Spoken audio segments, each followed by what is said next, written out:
Selamat sore saya ucapkan kepada kita semua, seberapa kita yang hadir sore hari ini. Mari kita akan sama-sama memuji nama Tuhan dan kita akan memuliakan nama Tuhan sore hari ini. Sama-sama kita akan bangkit berdiri, Bapak Ibu. Kita sembah Dia Allah yang besar, karena segala nama akan tunduk di dalam namanya. Haleluya Yesus. Terima kasih Tuhan.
beria-ria untuk pujian kami kepadamu. Dan kami buka ibadah sore hari ini hanya di dalam nama Tuhan Yesus Kristus. Haleluya.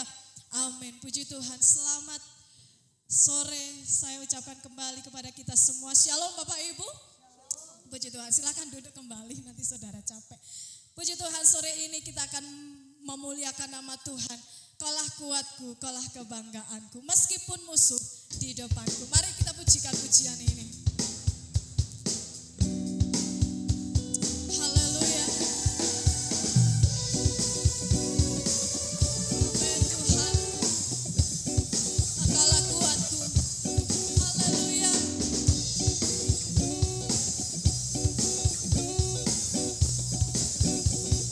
Sama-sama katakan. Meskipun musuh di depanku, rintangan menghadang langkahku, tahu sungguh Engkau bersamaku. Beribu rebah di kiriku, beribu rebah di kiriku, berlaksa di sisi kananku, tahu janjimu Engkau bersamaku. Takkan ku goyah Tuhan, takkan pernah goyah keyakinanku pada dirimu, Yesus Tuhanku. Tiada yang seperti dirimu, Allah kuatku, kebanggaanku, gunung batu dan keselamatanku. Kuat tanganmu, perlindunganmu, Kaulah Allah sumber kemenanganku.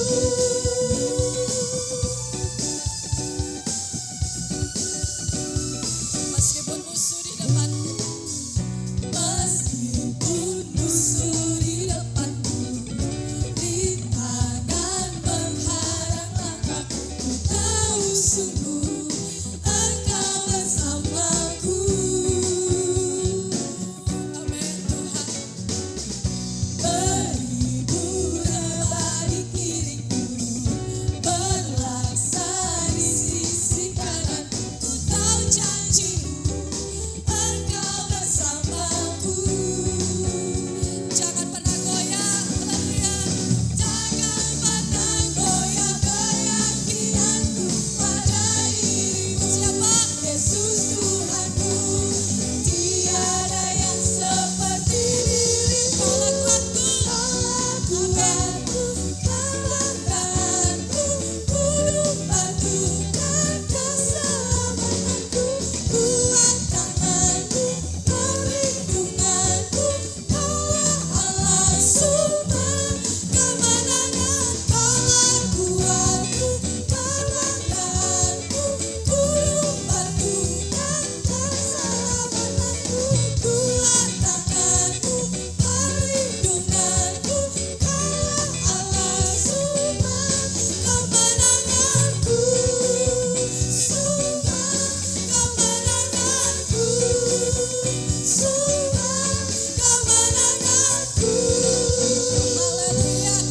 Kita akan bangkit berdiri Bapak Ibu. Kita akan lebih lagi pujikan nama Tuhan. Kau gunung batuku, Allah yang benar, Alfa dan Omega. Haleluya. Amin Tuhan.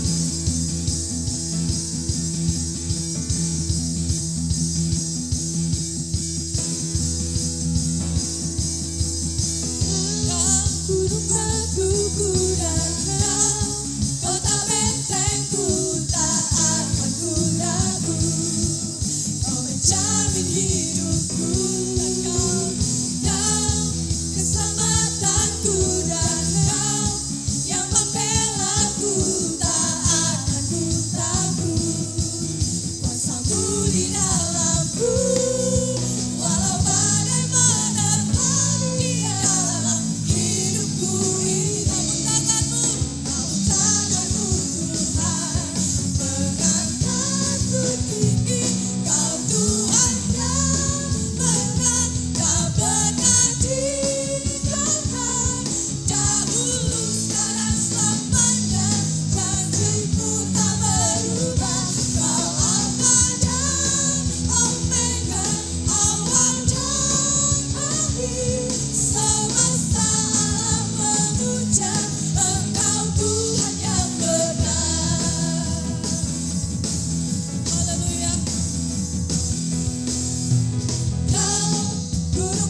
hidupku dan Kau, kota bentengku tak akan ku ragu.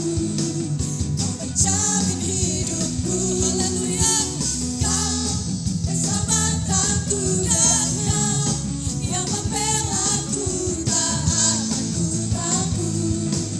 Kuasa-Mu di dalamku, walau badai menerpa di dalam hidupku ini. Namun tanganku Tuhan mengangkatku tinggi. Kau Tuhan yang berat, tak pernah tinggalkan. Dahulu, sekarang, selamanya, janji-Mu tak berubah. Kau Alfa dan Omega, awal dan akhir. Semesta alam memuja Engkau Tuhan yang benar. Kau Tuhan yang benar, tak pernah Dia tak pernah tinggalkan kita. Amin Tuhan, Dia tidak berubah. Amin.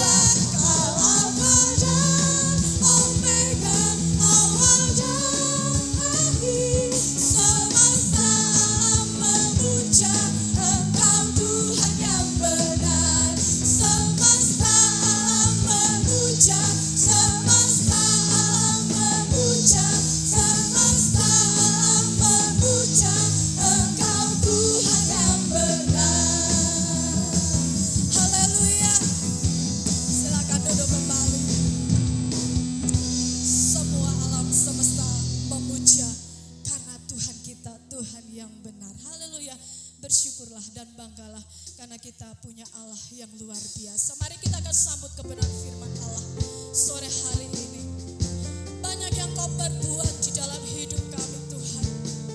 Kami akan bersyukur kepada-Mu. Haleluya.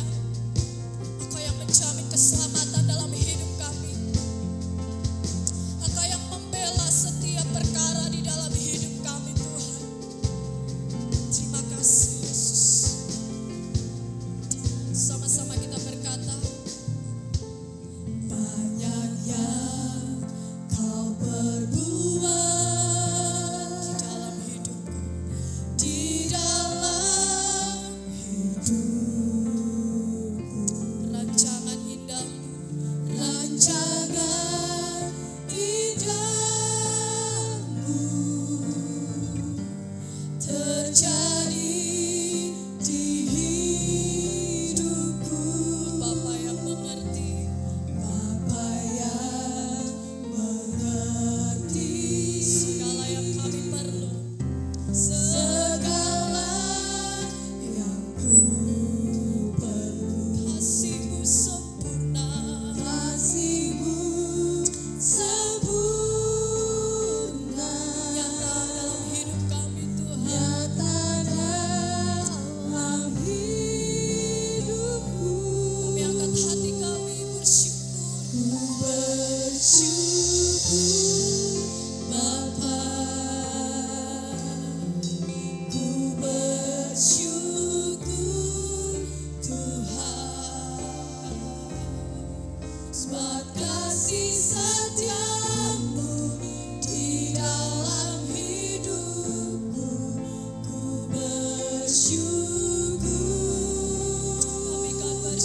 Engkau Allah yang selalu ada di dalam setiap kehidupan kami. Bahkan Engkau menemani kami Tuhan di dalam segala situasi, di dalam segala keadaan Engkau hadir dan memelihara setiap kami Bapa.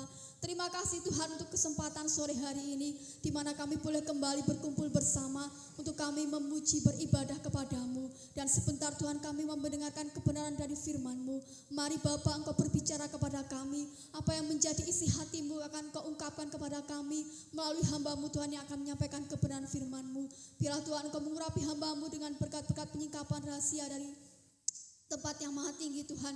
Dan biarlah Roh Kudus-Mu Tuhan yang akan membukakan setiap rahasia-rahasia firman-Mu, sehingga apa yang menjadi keinginan-Mu Tuhan, kehendak-Mu Tuhan untuk kami lakukan dapat disampaikan pada kami saat sore hari ini Tuhan.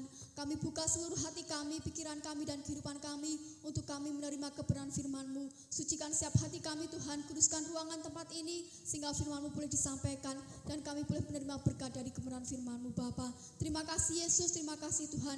Sepenuhnya jalannya pemberitaan firman-Mu dari awalnya sampai akhirnya nanti kami mau serahkan ke dalam tangan kuasa-Mu dan pimpinan-Mu. Berkarya dalam setiap kehidupan kami Tuhan dan kami siap untuk mendengarkan firman-Mu.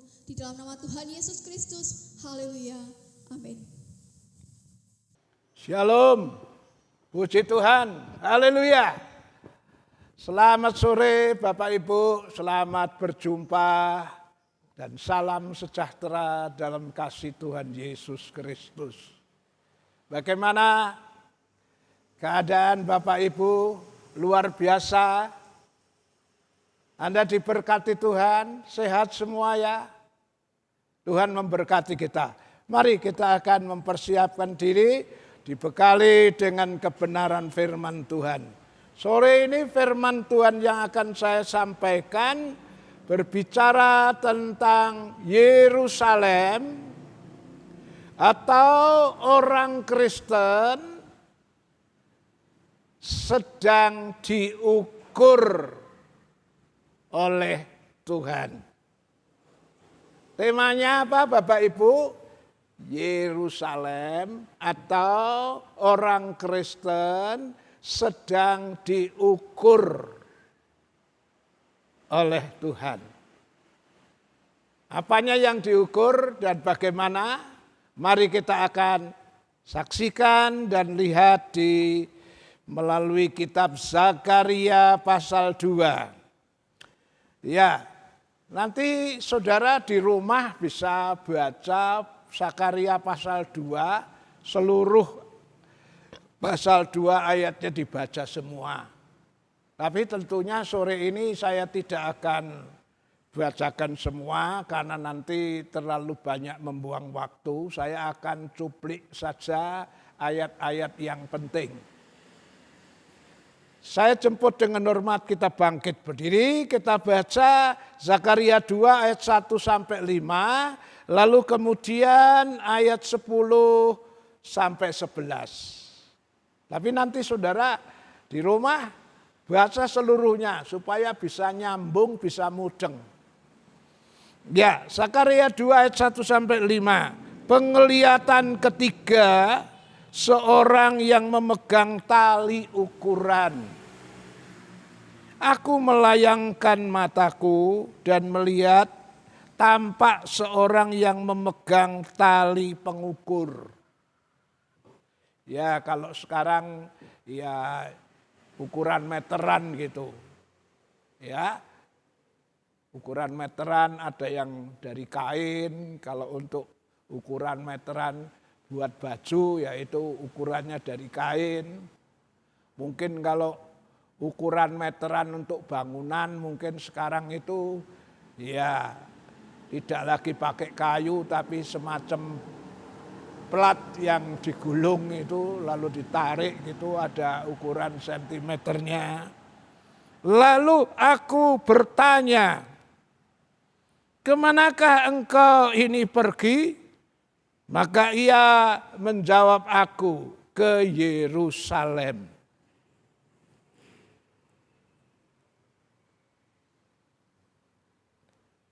Untuk apa ke Yerusalem? Untuk mengukurnya. Untuk melihat berapa lebarnya dan panjangnya.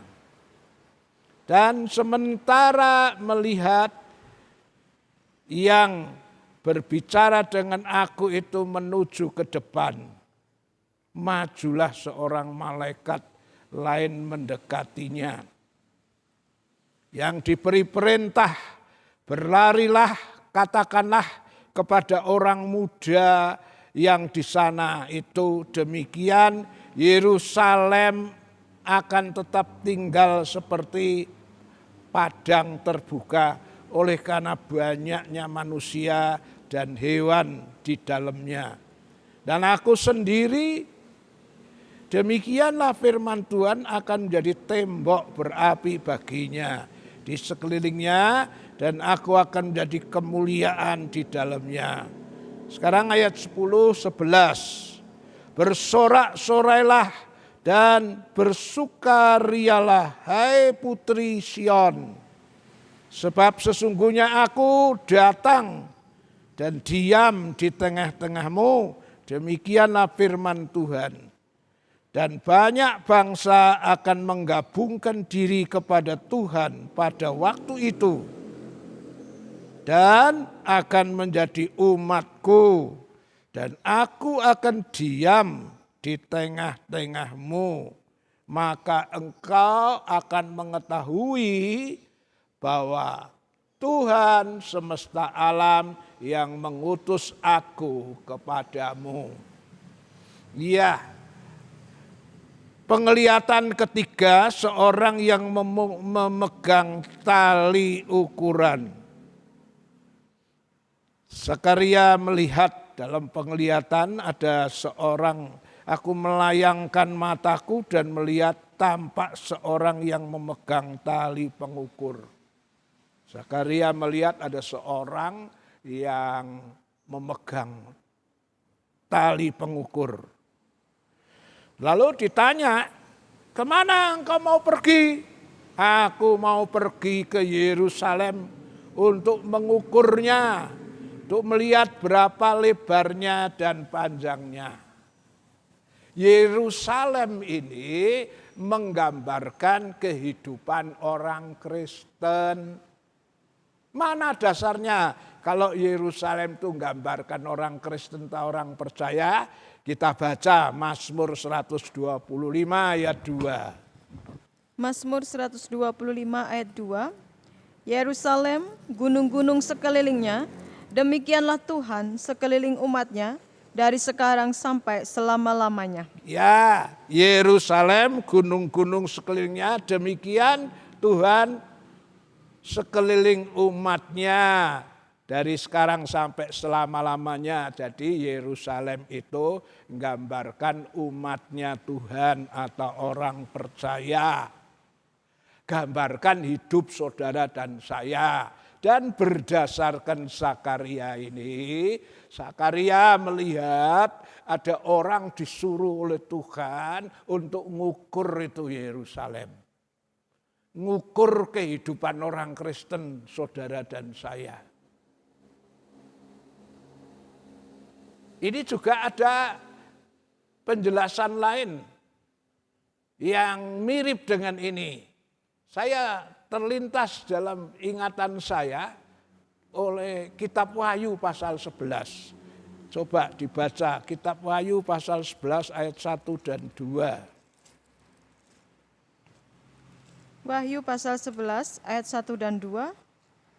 Kemudian diberikanlah kepadaku sebatang bulu, seperti tongkat pengukur rupanya, dengan kata-kata yang berikut.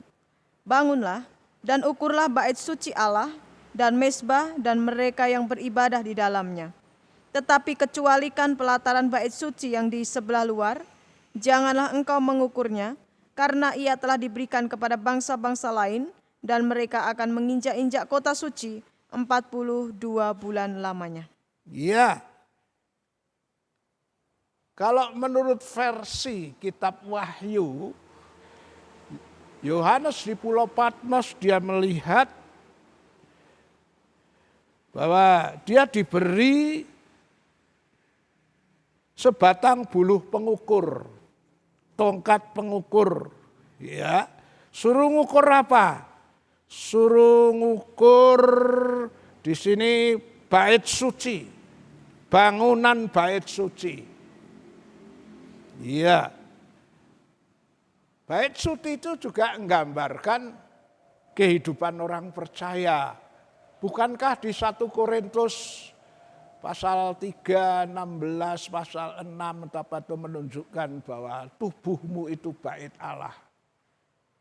Ya, hari-hari ini Tuhan sedang giat sekali mengukur Yerusalem, bait suci, yaitu kehidupan anak-anak Tuhan.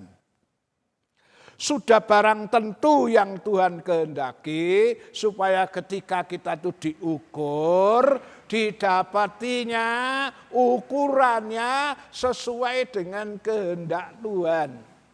Alias hidup saudara dan saya sesuai dengan kebenaran firman Tuhan. Ya, seperti yang pemazmur katakan itu. Mazmur 119 ayat 9, coba dibaca itu. Mazmur 119 ayat yang ke-9.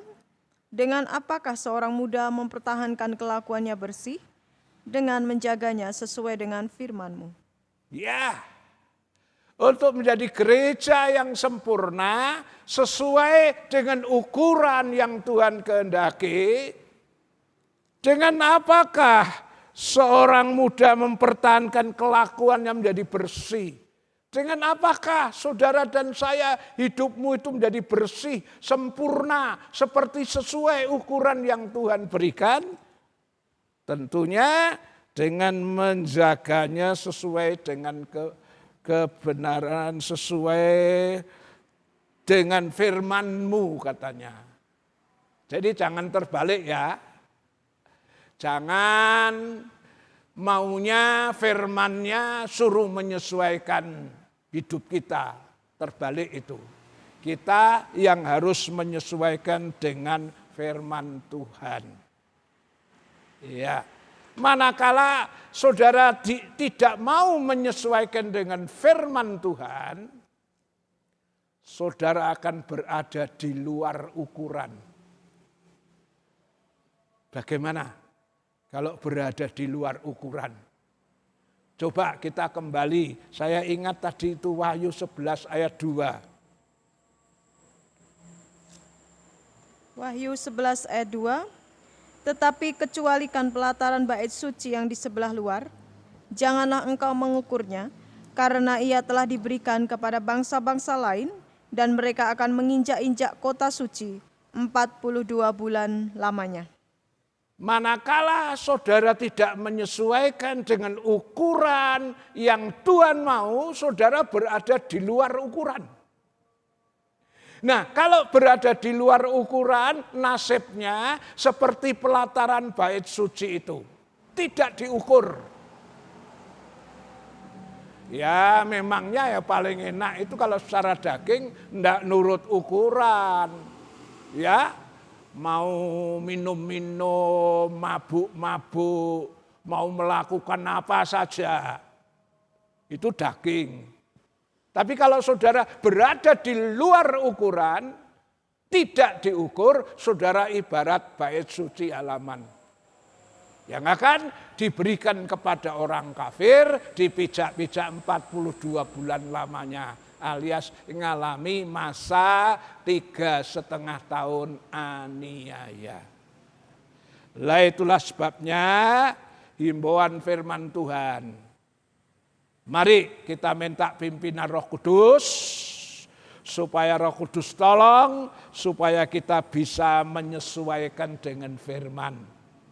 Apabila engkau ditegur, ditemplak oleh firman, jangan marah.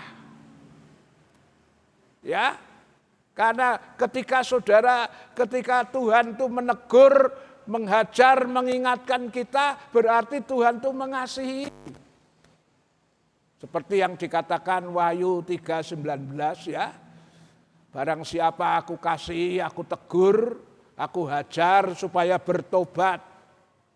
Nah ini maksudnya supaya saudara dan saya bisa sesuai dengan ukuran Tuhan. Nah, ketika hidup saudara dan saya sudah sesuai dengan ukuran yang Tuhan kehendaki, maka akan ada banyak berkat yang Tuhan sediakan. Berkatnya apa saja? Yang pertama, berkatnya adalah akan mengalami kehadiran Tuhan dalam hidup ini. Zakaria 2 ayat 10. Zakaria 2 ayat yang ke-10. Bersorak-sorailah dan bersukarialah, hai putri Sion, sebab sesungguhnya aku datang dan diam di tengah-tengahmu, demikianlah firman Tuhan.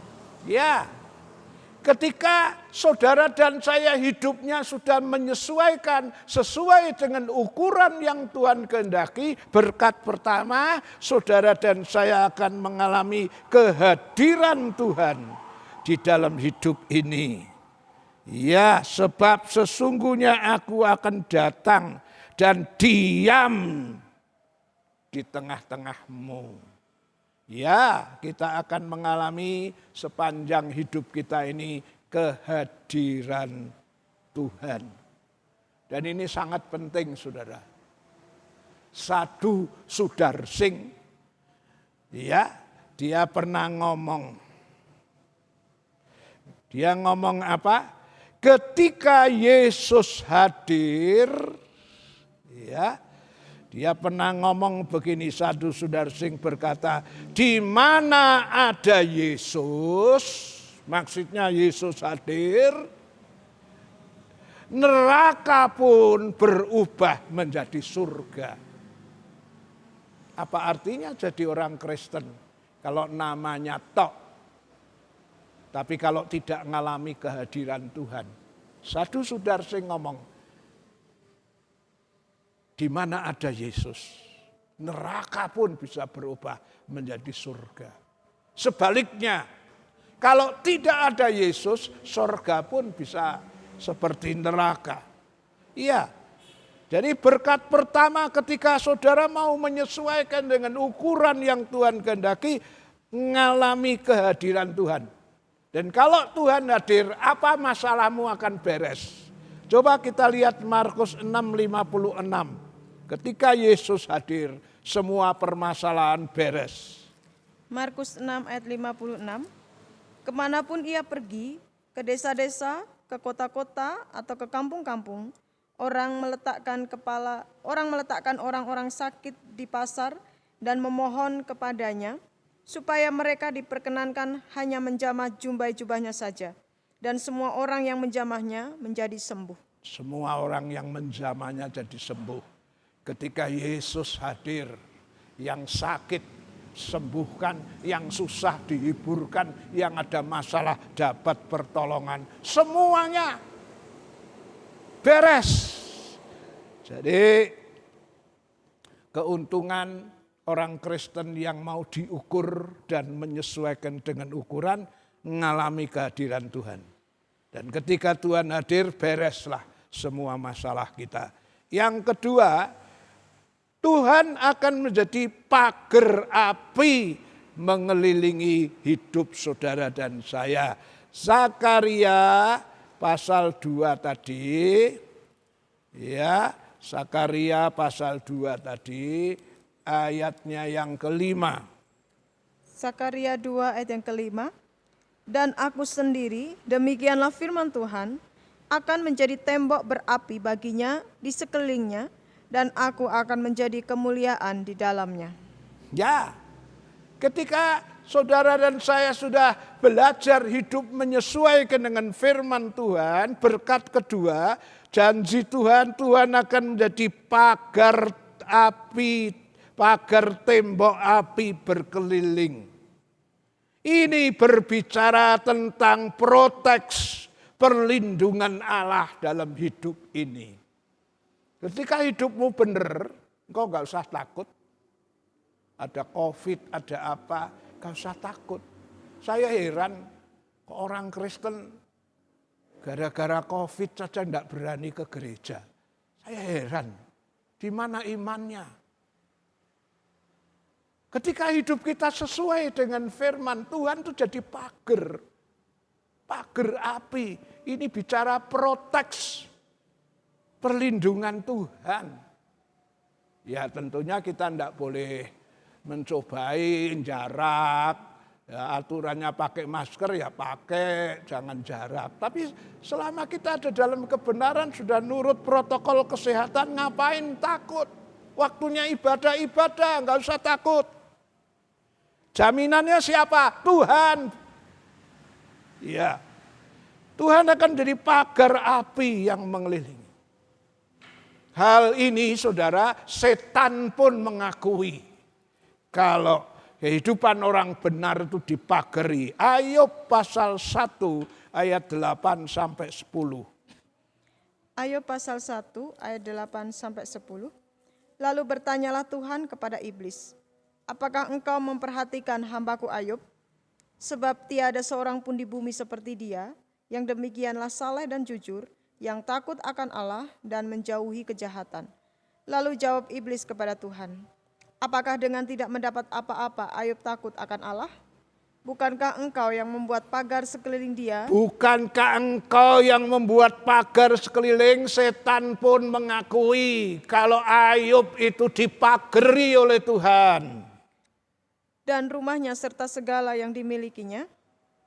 Apa yang dikerjakannya telah kau berkati, dan apa yang dimilikinya makin bertambah di negeri itu. Ya, setan pun mengakui Ayub itu seorang yang saleh, seorang yang jujur, seorang yang beribadah kepada Tuhan.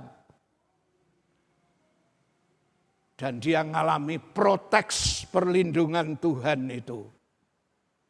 Istilah bahasa Jawanya seringkali kita nyanyi, demit ora ndulit, setan ora doyan. Hidupmu benar, engkau diproteks, dilindungi. Seperti yang tertulis di 1 Yohanes 5:18. Coba. 1 Yohanes 5 ayat 18. Kita tahu bahwa setiap orang yang lahir dari Allah tidak berbuat dosa, tetapi dia yang lahir dari Allah melindunginya, dan si jahat tidak dapat menjamahnya. Dan si jahat tidak dapat menjamahnya. Ya, ini janji Tuhan. Ketika hidupmu benar sesuai dengan ukuran, proteks perlindungan Allah itu terjadi. Yang ketiga, Zakaria pasal 2 ayat 4. Ya, ini berbicara tentang mengalami pemulihan dalam hidup. Zakaria 2 ayat 4, tolong dibaca. Zakaria 2 ayat 4. Yang diberi perintah, berlarilah, katakanlah kepada orang muda yang di sana itu demikian. Yerusalem akan tetap tinggal seperti padang terbuka, oleh karena banyaknya manusia dan hewan di dalamnya.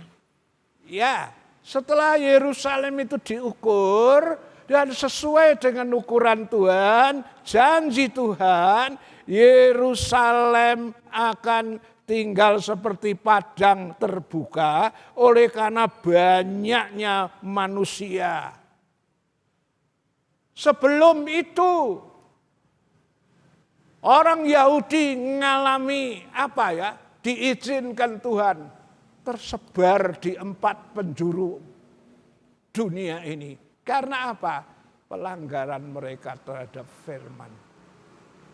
Tetapi janji Tuhan ketika orang percaya itu mau kembali kepada firman Tuhan, umat yang sudah tersebar ke 4 penjuru ini akan dikembalikan lagi.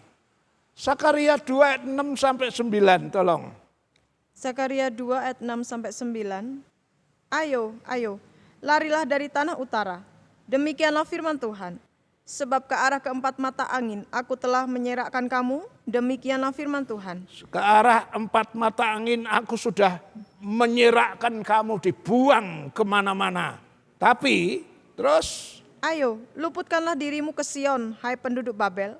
Sebab beginilah firman Tuhan semesta alam, yang di dalam kemuliaannya telah mengutus aku, mengenai bangsa-bangsa yang telah menjarah kamu, sebab siapa yang menjamah kamu berarti menjamah biji matanya.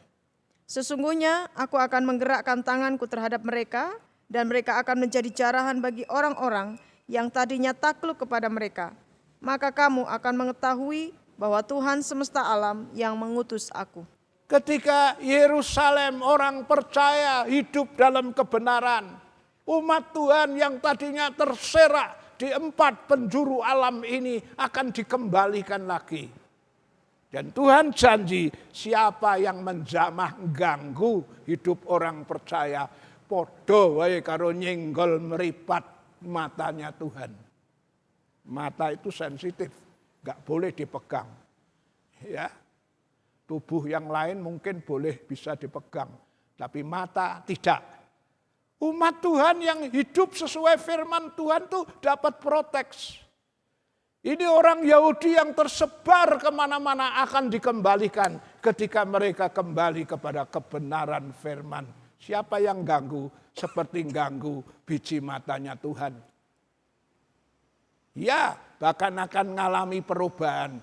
Bangsa yang dulu jajah sekarang akan dijarah raya oleh umat Tuhan yang hidup dalam kebenaran. Ini namanya berkat pemulihan. Sesuai 2 Tawarikh 7:14. Ketika umat itu bertobat akan mengalami pemulihan. 2 Tawarikh 7 ayat 14.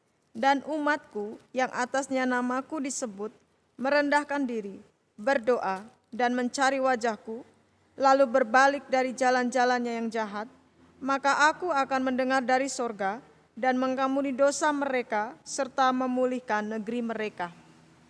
Ya, ketika umat Tuhan itu mau merendahkan diri, berdoa, mencari wajah Tuhan, hidup dalam kebenaran, ya, meninggalkan jalannya yang jahat, Tuhan akan mendengar doa kita dari surga, mengampuni dosa dan memulihkan negeri mereka. Saya tidak tahu kalau hari-hari ini ada yang sedang mengalami, ya, kapan hari ngalami bangkrut, pailit, ditipu orang, rugi, sampai rasanya tidak bisa membayar utang dan sebagainya. Kalau engkau bertobat, kembali kepada kebenaran firman, Tuhan janji, Tuhan akan pulihkan ekonomimu, rumah tanggamu, perjalanan imanmu akan dipulihkan. Iman yang sudah mulai goyah ketika engkau bertobat akan dipulihkan. Semangat yang pudar akan dipulihkan ketika engkau kembali kepada kebenaran firman Tuhan. Ini janji Tuhan. Ya, berkat berikutnya yang akan dialami ketika Yerusalem atau orang-orang Kristen itu hidup sesuai dengan ukuran Tuhan. Umat yang menurut kebenaran firman Tuhan, hidup sesuai dengan firman Tuhan, umat Tuhan itu akan mempunyai daya tarik bagi dunia. Sehingga dunia akan tertarik dan datang dalam kehidupan orang-orang yang hidup sesuai dengan firman itu. Kita baca itu ayatnya. Ya, Sakaria 2 ayat 11. Sakaria 2 ayat yang ke-11. Dan banyak bangsa akan menggabungkan diri kepada Tuhan, dan pada waktu itu, dan akan menjadi umatku, dan aku akan diam di tengah-tengahmu. Maka engkau akan mengetahui bahwa Tuhan semesta alam yang mengutus aku kepadamu. Banyak bangsa akan menggabungkan diri kepada Tuhan pada waktu itu. Saya ingat perkataan dari Mahatma Gandhi. Dia pernah ngomong, seandainya orang Kristen itu hidup sesuai seperti Kristus, aku, Mahatma Gandhi, akan jadi pengikut Kristus. Kenapa? rupanya dia dulu pernah mempelajari firman Tuhan. Niat hatinya kepengen jadi orang Kristen. Tetapi ketika dia melihat kehidupan orang Kristen, dia kecewa. Dia pengen mau masuk ke gereja. Ya, gereja ya, di India itu ada kasta-kasta, ya, di mana gereja itu khusus karena India dulu dijajah oleh Inggris, lalu khusus untuk kulit putih dan dia harus berada di tempat lain. Dia merasa ada diskriminasi. Dia kecewa.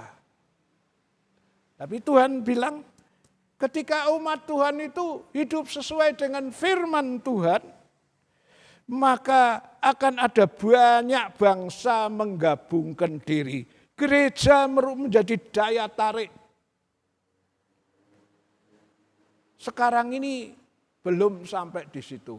Kita bersaksi, ya dengan macam-macam cara, kok rasanya belum bisa menarik. Tapi nanti ketika gereja disempurnakan, ketika hidup saudara dan saya betul-betul sesuai ukuran Tuhan. Tidak usah banyak bersaksi, narik-narik orang. Orang akan datang sendiri. Menggabungkan diri. Ya. Coba kita baca Yesaya 2 ayat 1 sampai 4.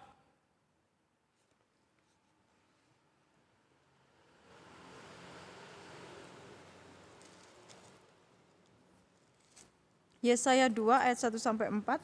Firman yang dinyatakan kepada Yesaya bin Amos tentang Yehuda dan Yerusalem. Akan terjadi pada hari-hari yang terakhir, gunung tempat rumah Tuhan akan berdiri tegak di hulu gunung-gunung dan menjulang tinggi di atas bukit-bukit. Segala bangsa akan berduyun-duyun ke sana. Dan banyak suku bangsa akan pergi serta berkata, mari kita naik ke gunung Tuhan, ke rumah Allah Yakub, supaya ia mengajar kita tentang jalan-jalannya dan supaya kita berjalan menempuhnya. Sebab dari Sion akan keluar pengajaran dan firman Tuhan dari Yerusalem. Ia akan menjadi hakim antara bangsa-bangsa dan akan menjadi wasit bagi banyak suku bangsa. Maka mereka akan menempa pedang-pedangnya menjadi mata bajak dan tombak-tombaknya menjadi pisau pemangkas. Bangsa tidak akan lagi mengangkat pedang terhadap bangsa dan mereka tidak akan lagi belajar perang. Ya, akan terjadi pada hari-hari terakhir. Ini nubuatan dari Nabi Yesaya, akan terjadi hari-hari terakhir atau akhir zaman. Ya, apa yang akan terjadi? Gunung rumah Tuhan akan berdiri tegak di hulu. Dari gunung-gunung lain menjulang tinggi. Terus banyak suku bangsa akan pergi dan berkata, marilah kita naik ke gunung Tuhan, ke rumah Allahnya Yakub. Sekarang ini orang dikasih kesaksian, kok rasanya belum tertarik ya? Mungkin karena kehidupan saudara dan saya belum sesuai dengan ukuran. Tapi ketika gereja, orang-orang percaya itu mulai belajar hidup menyesuaikan sesuai dengan ukuran Tuhan, maka gereja akan menjadi daya tarik bagi dunia. Tidak usah bersaksi, mereka akan datang. Justru mereka yang akan mengatakan, marilah kita naik ke gunung Tuhan, rumah Allahnya Yakub. Untuk apa? Supaya ia mengajar kita. Gereja yang akan menjadi daya tarik adalah gereja yang hidup sesuai dengan firman. Dan gereja yang memiliki pengajaran yang sehat. Doktrin yang sehat. Itu menjadi daya tarik. Ia akan mengajar kita tentang jalan-jalannya. Supaya kita berjalan menempuhnya. Ya, jadi berkat yang Tuhan janjikan ketika gereja itu anak-anak Tuhan hidup sesuai dengan firman Tuhan, ya selain setelah mengalami pemulihan, maka gereja akan menjadi daya tarik. Di mana banyak bangsa akan datang. Ya. Di sini dikatakan dari segala suku bangsa.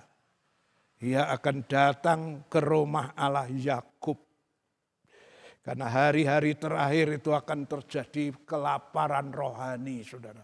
Menurut Amos, itu kan Amos 8 ayat berapa 11 akan terjadi kelaparan rohani. Nah pada saat terjadi kelaparan rohani ini kelepean mencari gereja yang memiliki firman pengajaran yang sehat, gereja yang hidup sesuai dengan firman Tuhan.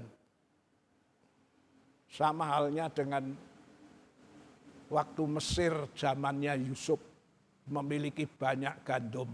Dari segala penjuru datang ke Mesir, cari apa? Gandum.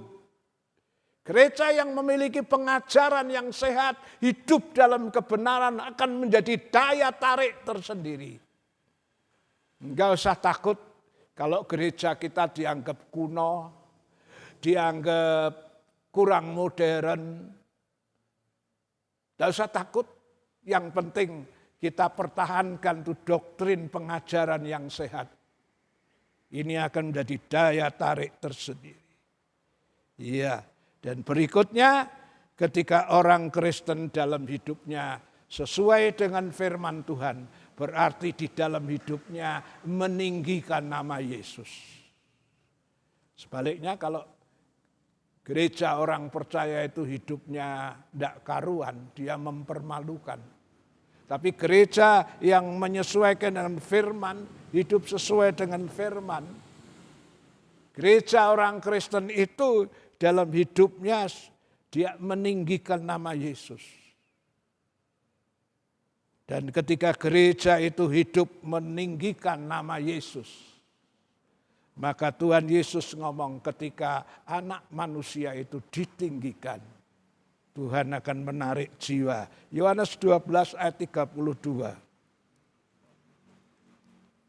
Yohanes 12 ayat 32.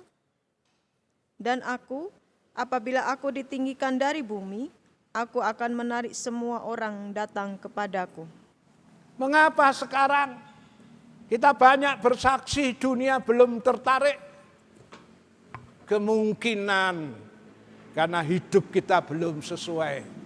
Kemungkinan karena dalam hidup kita belum betul-betul meninggikan nama Yesus. Iya.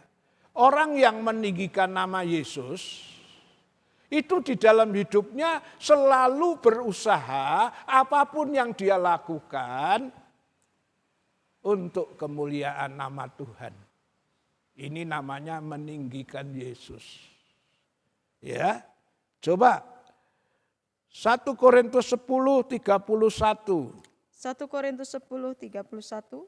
Aku menjawab, jika engkau makan atau jika engkau minum, atau jika engkau melakukan sesuatu yang lain, lakukanlah semuanya itu untuk kemuliaan Allah.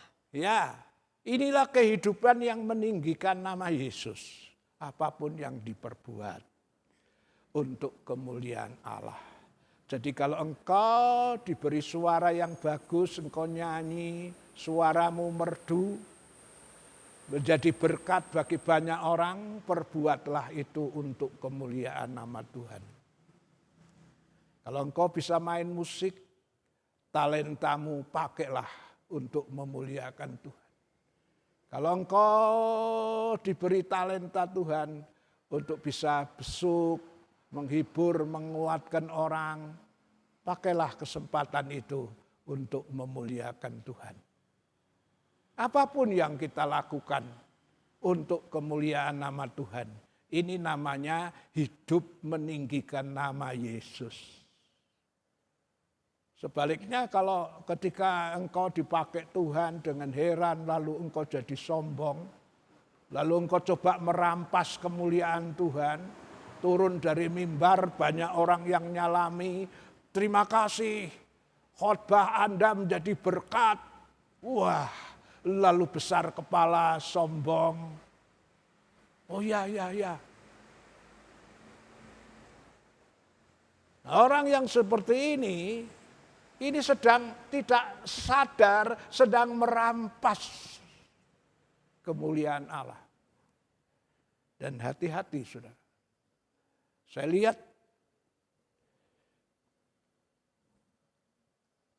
dalam kitab Bilangan 20 ayat 12. Musa melakukan kekeliruan yang kelihatannya kecil tapi fatal.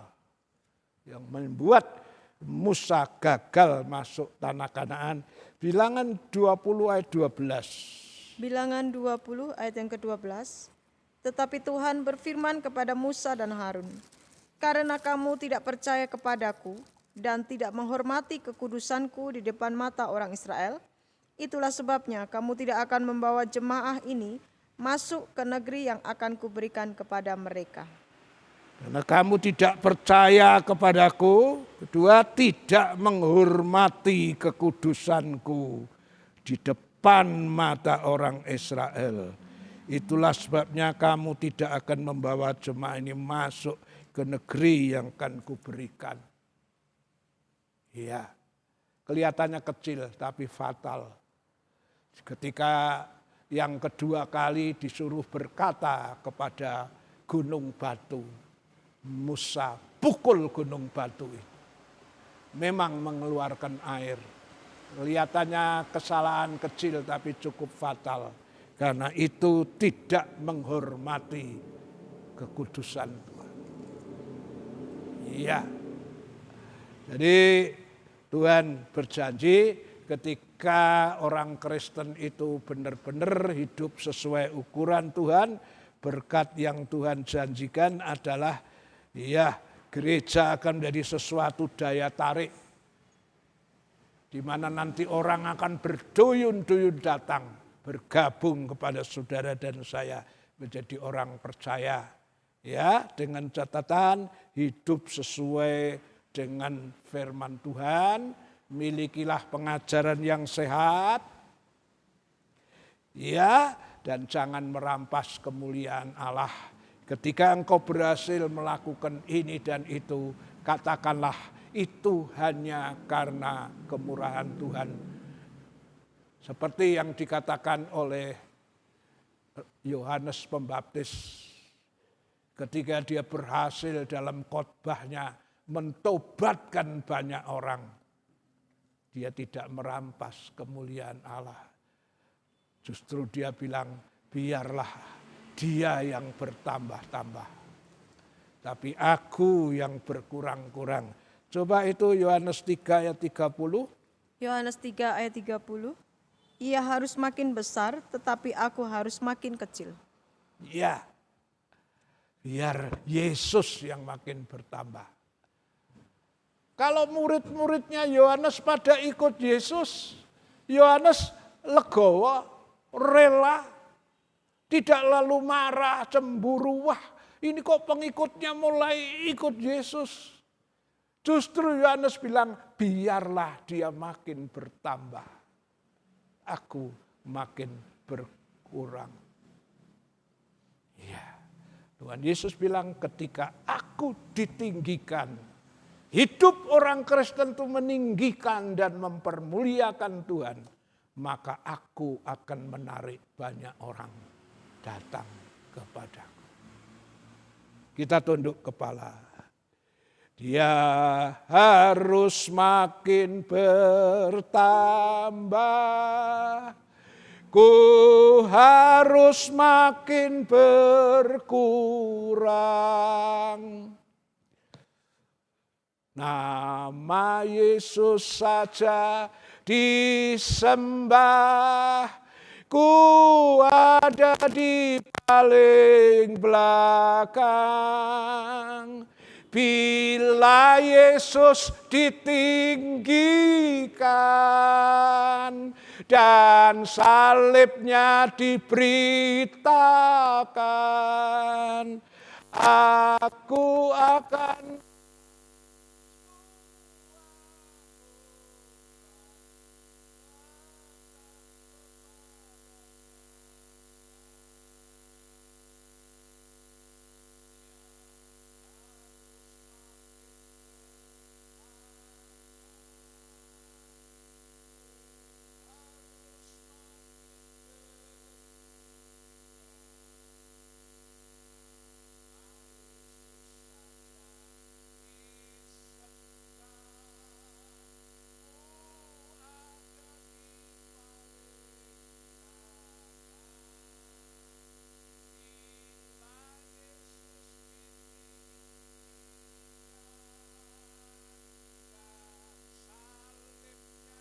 berita. Aku dia benari semua orang datang kepadanya sekarang. Terima kasih untuk kebenaran firman yang sudah disampaikan. Hari-hari terakhir Tuhan sedang mengukur Yerusalem. Tuhan sedang mengukur bait Allah. Yang Tuhan inginkan supaya Yerusalem, bait Allah, kehidupan orang percaya sesuai dengan ukuran. Untuk bisa sesuai dengan ukuran, pemazmur mengatakan, aku harus menyesuaikan dengan firman-Mu Tuhan. Dan ketika kehidupan orang percaya menyesuaikan dan sesuai dengan ukuran Tuhan, ada banyak berkat disediakan. Pertama, Tuhan akan hadir dalam hidup. Tuhan menyertai sepanjang perjalanan hidup. Tuhan akan jadi pagar api berkeliling, proteks perlindungan Tuhan dalam hidup ini. Iya, dan Tuhan berjanji akan mengadakan pemulihan. Jika Yerusalem sudah sesuai dengan ukuran, maka Yerusalem akan dihuni oleh banyak orang. Di mana tempo hari waktu mereka melanggar firman, umat Tuhan ini dibuang ke 4 penjuru alam. Tapi ketika umat Tuhan itu mau kembali kepada kebenaran firman Tuhan, Yerusalem akan mengalami pemulihan, di mana orang-orang akan kembali, ya, kembali dan menjadi kota yang dihuni oleh banyak orang. Ini janji Tuhan tentang pemulihan. Mungkin saat lalu kami mengalami kebangkrutan, kepalitan, ekonomi, kesehatan, rumah tangga berantakan. Karena kami tidak sesuai dengan firman. Tetapi ketika kami kembali ke firman Tuhan, akan mengalami pemulihan. Janji Tuhan berikutnya adalah ketika umat atau orang Kristen itu hidup sesuai dengan kebenaran, maka hidup orang Kristen itu akan menjadi daya tarik tersendiri. Di mana satu kali segala bangsa akan datang, berduyun-duyun bergabung menjadi umat Tuhan. Bila mana Yesus ditinggikan dan salibnya diberitakan, maka Tuhan akan menarik banyak orang. Tuhan ampuni kalau selama ini kami belum jadi berkat.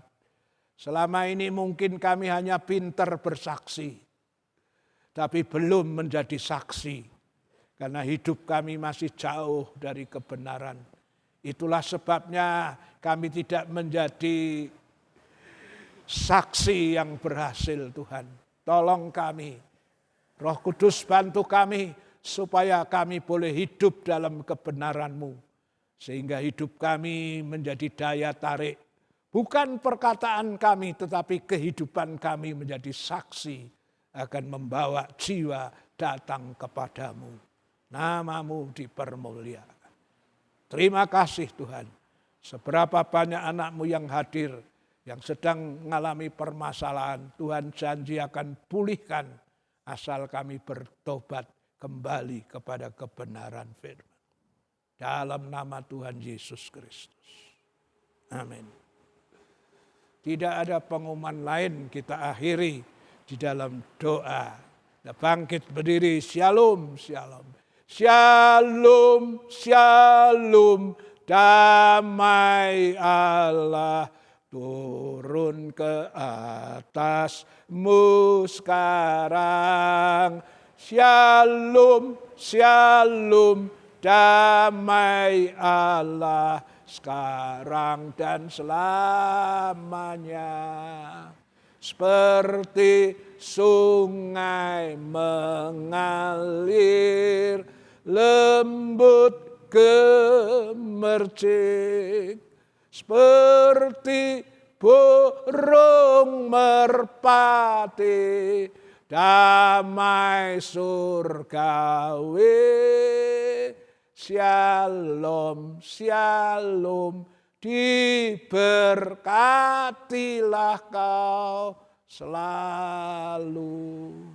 Berkat atas nama Bapa, Anak, Roh Kudus. Saudara yang dikasihi Tuhan, kita pulang bawa berkat Tuhan. Yang sakit disembuhkan, yang lemah dikuatkan. Yang ada masalah persoalan apapun, pulang dengan kemenangan dan pertolongan Tuhan. Berkatilah usaha anak-anakmu, tani, ternak, dagang, wira swasta. Kerja apa yang halal diberkati Tuhan. Anak sekolah, kuliah, kasih kepintaran, kepandaian, biaya-biaya Tuhan sediakan. Tuhan membuat mereka semua menjadi berhasil.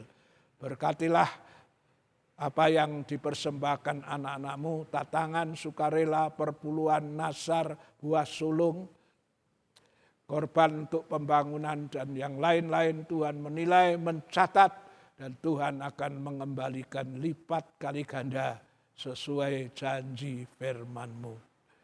Marilah kita pulang membawa berkat dari Allah Bapa, kasih sayang dari Tuhan Yesus, persekutuan Allah Roh Kudus menyertai saudara dan saya sore ini sampai Maranatha, Tuhan Yesus datang kembali. Haleluya. Amin.